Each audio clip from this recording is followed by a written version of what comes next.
Hey guys, this is for YouTube only. Excuse my brush straps. Still have to be specific about the names because in different countries, tomatoes just aren't what they're supposed to be. Which tomato is this? This is a Kong. A Kong tomato. Right now, this is a Kong tomato. I'm gonna get some much better camera.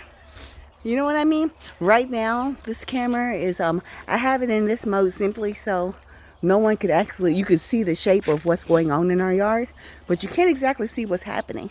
I used to think that YouTube was more of a free-speech platform, but it's not free until everybody decides it's free.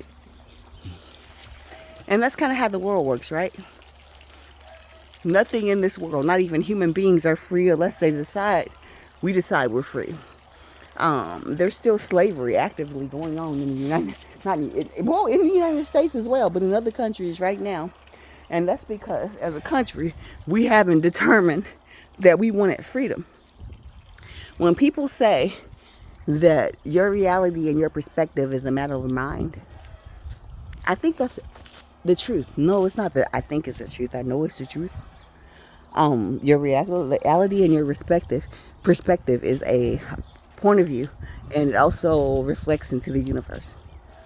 Stop calling everyone who seeks help a liar. Okay? That's why we have so many liars. Stop pushing those negative pieces of BS onto the universe. It's not like we don't know they exist.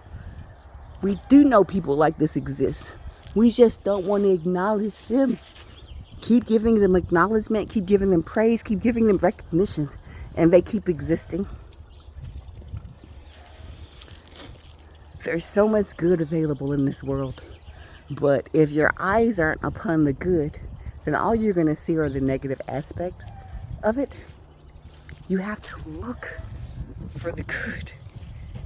In the midst of all this, the bow you're seeing in my hair looks gray, but I promise you, it's the brightest shade of green and blues and anything you'd ever want to see, like my clothing. But every thing behind me, including my husband, is in black and white. Well, he's pinkish in color.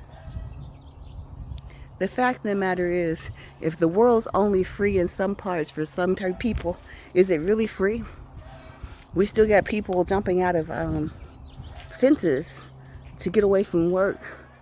We still have slavery. We still have a caste system that we won't even acknowledge. In the United States, it's called nepotism. In India, it's called caste.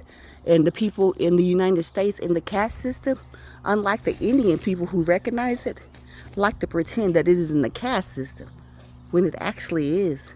When we're treated as if we're in a caste system. And anybody who ever watches the United States, especially people who've lived in India, understand exactly what I'm talking about. Just because you don't say the words, people used to say that people were saying all the things you shouldn't say, while saying the quiet parts out loud. The United States have been saying the quiet parts out loud since slavery. We are a caste system. We will remain a caste system until we all realize that the only people benefiting from this caste are the people in charge of the caste system. And if you don't know about the caste system, then apparently you weren't born into it, you're not in charge of it, and you will never be a part of it. All those people who, even you're newly rich, if you're there was a point in my life where I thought one day I'd sound like a conspiracy theorist with the fact that I read so much. And the fact is, the conspiracy theorists aren't conspiracy. Not all of them, anyway. Sometimes you got to take an old name like a Rockefeller or Williams or Smith or anything and see how far that name goes back in that particular family. And then see when they change that name. We've been ruled by the same people for a very long time. Welcome. Eat. I see.